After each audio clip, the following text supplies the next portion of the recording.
زندگی کی مثال ہم لڈو کے دانے سے بھی سمجھ سکتے ہیں۔ امید ہمیشہ 6 کی ہوتی ہے، لیکن ایک بھی آئے تو چلنا ہی پڑتا ہے۔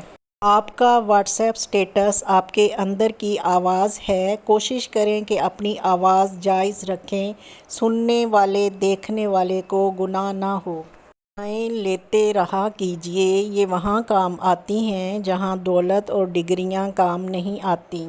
اگر تم محسوس کرو کہ تمہارا دل بے قرار اور سخت، جسم کمزور اور رزق کم ہو رہا ہے تو جان لو کہ تم کسی ایسے کام میں ملوث ہو جو تمہیں نہیں کرنا چاہیے۔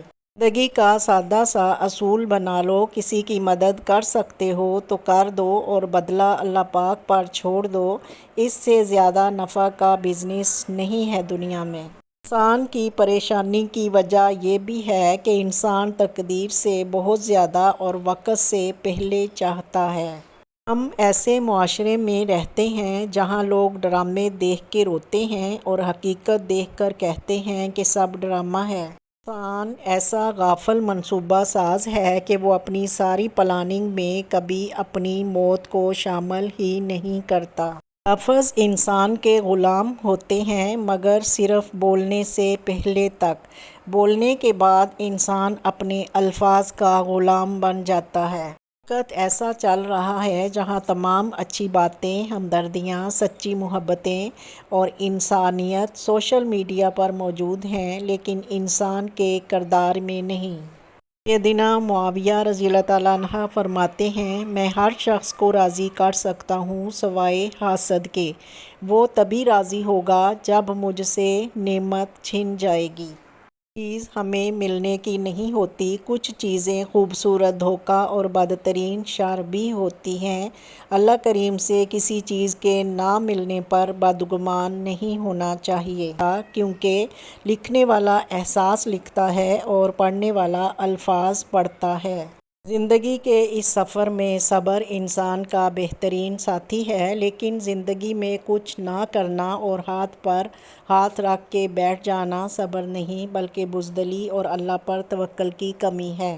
آخری سانس تک ہمت نہ ہاریں، منزل یا تجربہ دونوں میں سے کچھ تو ضرور ہی ملے گا اور یہ دونوں ہی انمول ہیں۔ نفس سے بھی خراش پڑتی ہے، تبصرہ سوچ کر کیا کیجیے۔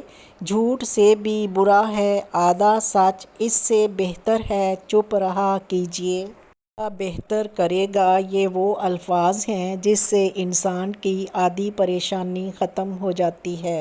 حضرت ابوبکر صدیق رضی اللہ تعالیٰ عنہ کا قول ہے، اخلاص یہ ہے کہ اعمال کا عوض نہ چاہے، دنیا کو آخرت کے لیے اور آخرت کو اللہ تعالیٰ کے لیے چھوڑ دے۔ زندگی میں سکون چاہیے تو ضد، غصہ اور خواہش کی پرستش چھوڑ دو۔ اعمال کا دارومدار نیتوں پر ہے۔ حضرت مصطفیٰ صلی اللہ علیہ وآلہ وسلم فرماتے ہیں، مہمان اپنا رزق لے کر آتا ہے اور صاحب خانہ کے گناہ لے کر جاتا ہے۔ ناکامی کی سب سے بڑی وجہ یہ ہے کہ انسان سمجھتا ہے کہ اس کے پاس ٹائم بہت ہے۔ کبھی رشتے کوئلے کی مانند ہوتے ہیں، جب کوئلہ گرم ہوتا ہے تو ہاتھ جلاتا ہے اور ٹھنڈا ہوتا ہے تو ہاتھ کالے کر دیتا ہے۔ لوگوں کے ساتھ آپ نے غلط کیا ہوتا ہے، انہیں ہمیشہ یہی لگتا ہے کہ آپ کا لگایا ہوا ہر اسٹیٹس ان کے لیے ہی ہے۔ چھوٹی سی زندگی ہے، ہر بات پہ خوش رہو، جو چہرہ پاس نہ ہو اس کی آواز میں خوش رہو، کوئی روٹھا ہو آپ سے تو اس کے انداز میں خوش رہو، اگر کوئی لوٹ کے نہیں آنے والا تو اس کی یاد میں خوش رہو، اور کل کس نے دیکھا ہے یار، اپنے آج میں خوش رہو۔ کسی پر احسان کرو تو اسے چھپاؤ، اور اگر کوئی تم پر کرے تو اسے پھیلاؤ۔ حضرت علی۔ سب کو سب کا پتہ ہے مگر اپنا کسی کو نہیں پتہ۔ دنیا میں سکون ہوتا تو لوگ اللہ تعالیٰ کو بھول جاتے۔ سکون تو صرف ان لوگوں کے پاس ہے جو اللہ کی رضا کو اپنی رضا سمجھتے ہیں۔ دنیا کی تمام اشیاء ضائع ہو جانے کے بعد پھر دستیاب ہو سکتی ہیں، لیکن ضائع شدہ وقت واپس نہیں آ سکتا۔ وقت کی قدر کریں اور اسے کارآمد بنائیں۔